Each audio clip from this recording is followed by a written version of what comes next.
तो दोस्तों आज हम फिर से लेकर आ गए हैं देश दुनिया के सभी ताज़ा मुख्य समाचार से फॉरवर्ड खबर शुरू करते हैं। चैनल को तक सब्सक्राइब ना किया तो फॉरवर्ड चैनल सब्सक्राइब कर दें, लाइक करते शेयर कर दें ताकि इसी तरह खबर आप हर रोज देख सकें। इसलिए शुरू करते हैं आज की पहली बड़ी खबर। बिहार विधानसभा में मुख्यमंत्री नीतीश कुमार का विश्वास मत पहले ध्वनि मत और बाद में वोट के जरिए 129 विधायकों के समर्थन से पास हो गया है।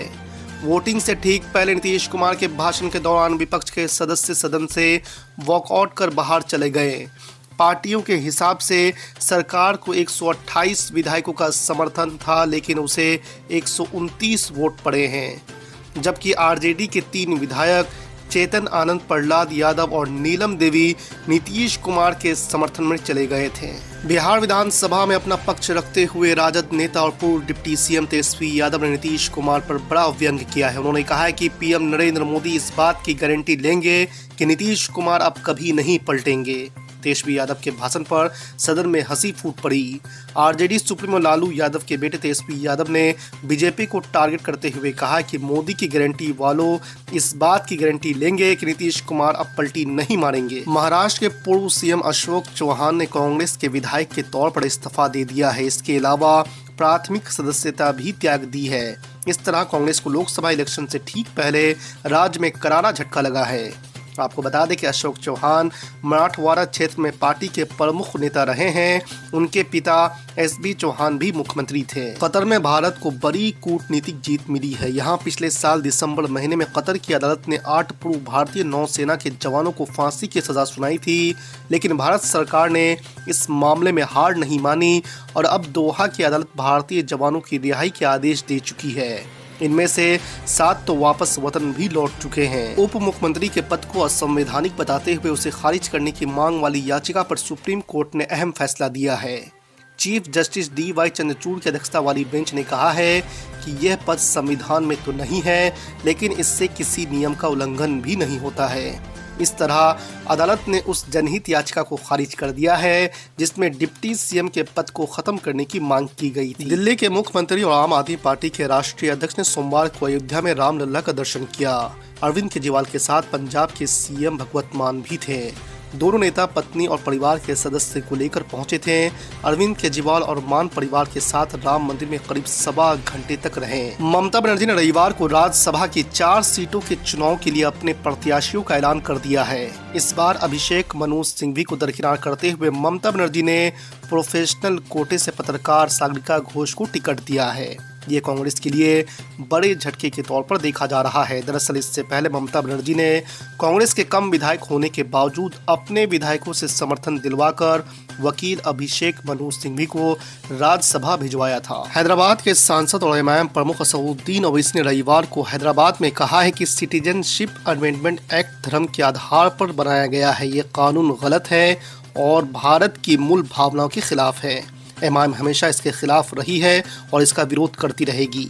बहुजन समाज पार्टी प्रमुख मायावती की ब्लैक पेपर और श्वेत पत्र पर प्रतिक्रिया आई है। मायावती ने कहा है कि कांग्रेस पार्टी और भाजपा के बीच अगले लोकसभा आम चुनाव से पहले गंभीर आरोपों प्रत्यारोप की आपाधापी और ब्लैक पेपर और व्हाइट पेपर जारी करके एक दूसरे को गलत जन विरोधी अधीर साबित करने का खेल चुनावी स्वार्थ के सिवा कुछ भी नहीं। भारतीय किसान यूनियन के राष्ट्रीय प्रवक्ता राकेश टिकैत ने कहा है कि 16 फरवरी को पूरे देश में चक्का जाम किया जाएगा।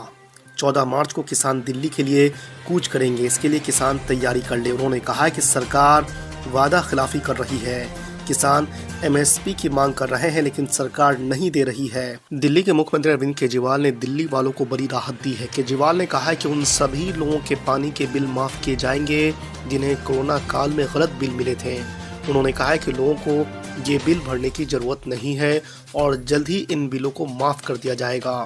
केजरीवाल ने ये ऐलान उस वक्त किया जब वो गुरुवार को दक्षिण पश्चिम दिल्ली के पालम इलाके में एक स्कूल भवन की आधारशिला रखने पहुंचे थे। लोकसभा चुनाव 2024 के ऐलान में अब करीब 1 महीने का ही वक्त बचा है। चुनाव आयोग की टीमों ने आंध्र प्रदेश का दौरा कर लिया है और वहां चुनाव की तैयारियों का जायजा लिया है।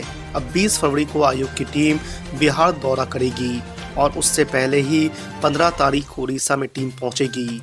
इस टीम में मुख्य चुनाव आयुक्त राजीव कुमार समेत 8 अधिकारी शामिल होंगे। देश के पूर्व प्रधानमंत्री चौधरी चरण सिंह को भारत रत्न सम्मान मिलेगा। प्रधानमंत्री नरेंद्र मोदी ने लोकसभा चुनाव 2024 का बिगुल बजने से कुछ ही दिन पहले ये बड़ा ऐलान किया है। इसके गहरे राजनीतिक मायने हैं। चौधरी चरण सिंह पश्चिमी यूपी के रहने वाले थे और उनका यूपी की सियासत पर गहरा प्रभाव था। इसके अलावा हरियाणा, राजस्थान, पंजाब समेत कई राज्यों के जाट समाज के लोग भी उनसे भावनात्मक जुड़ाव महसूस करते रहे हैं। 27 फरवरी को 15 राज्यों की कुल 56 राज्यसभा सीटों पर चुनाव होना है। महाराष्ट्र की 6 सीटें भी इसमें शामिल है। बीजेपी, शिवसेना और एनसीपी गठबंधन को इनमें से 5 सीटों पर जीत मिलने की उम्मीद है। वहीं बीजेपी ने इनमें से 3 सीटें अपने पास रखी है क्योंकि उसके पास 3 सांसद चुनने का ही संख्या बल है, जबकि एक सीट एकनाथ शिंदे और अजित पवार की पार्टी को आवंटित की है।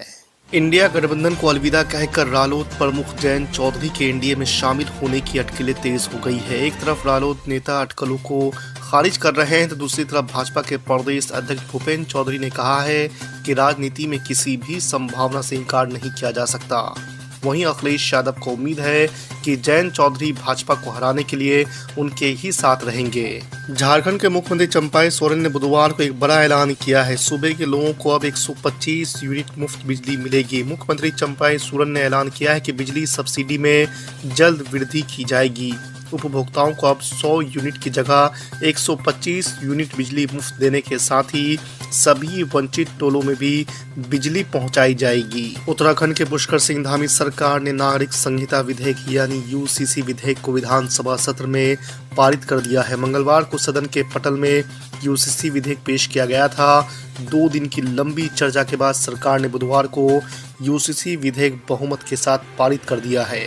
बीजेपी और कांग्रेस के विधायकों के बीच सदन में चर्चा के दौरान जमकर वार पलटवार भी हुआ है। कर्नाटक के उप मुख्यमंत्री डीके शिव कुमार ने कर हस्तांतरण और सहायता अनुदान में केंद्र सरकार द्वारा राज्य के साथ अन्याय का आरोप लगाते हुए कहा है कि राज्य की कांग्रेस सरकार का दिल्ली में विरोध प्रदर्शन एक शक्ति प्रदर्शन नहीं बल्कि राज्य के लोगों की आवाज है। राज्य में कांग्रेस अध्यक्ष की भी जिम्मेदारी संभाल रहे शिव कुमार ने कहा कि अगर चीजें इसी तरह जारी रही और केंद्र सरकार ने मुद्दों का समाधान नहीं किया तो उनकी पार्टी इसके खिलाफ लड़ेगी और इस मुद्दे को लेकर कर्नाटक की सड़कों पर प्रदर्शन करेगी। प्रधानमंत्री नरेंद्र मोदी ने लोकसभा के बाद राज्यसभा में बुधवार को भाषण दिया। इस दौरान उन्होंने कांग्रेस पर जमकर हमला बोला तो आने वाले 5 सालों में देश में क्या क्या विकास होगा इस पर भी अपनी बातें रखी। उन्होंने दावा किया है कि तीसरे कार्यकाल में सोलर पावर से बिजली बिल 0 होगा, जबकि देश बुलेट ट्रेन को भी पहली बार देखेगा। प्रधानमंत्री नरेंद्र मोदी ने राज्यसभा में कहा है कि मोदी 3.0 में विकसित भारत की नींव को मजबूत करने के लिए पूरी शक्ति लगा देंगे। अगले 5 सालों में डॉक्टरों की संख्या पहले की तुलना में अनेक गुना बढ़ेगी। बिहार के मुख्यमंत्री नीतीश कुमार ने गुरुवार को राजधानी दिल्ली में प्रधानमंत्री नरेंद्र मोदी से मुलाकात की है। प्रधानमंत्री आवास में दोनों नेताओं के बीच करीब 30 मिनट तक बातचीत हुई।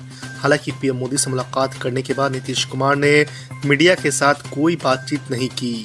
प्रधानमंत्री नरेंद्र मोदी से मुलाकात के बाद नीतीश कुमार गृह मंत्री अमित शाह और भाजपा के राष्ट्रीय अध्यक्ष जेपी नड्डा से भी मुलाकात किए हैं। उत्तराखंड विधानसभा में पेश किए गए समान नागरिक संहिता बिल को सांसद असदुद्दीन ओवैसी ने हिंदू कोड बिल बताया है। उन्होंने कहा है कि यह कुछ नहीं बल्कि राज्य के सभी समुदायों पर हिंदू कोड थोपने की कोशिश है। उन्होंने कहा है कि इसमें हिंदुओं और आदिवासियों को छूट दी गई है।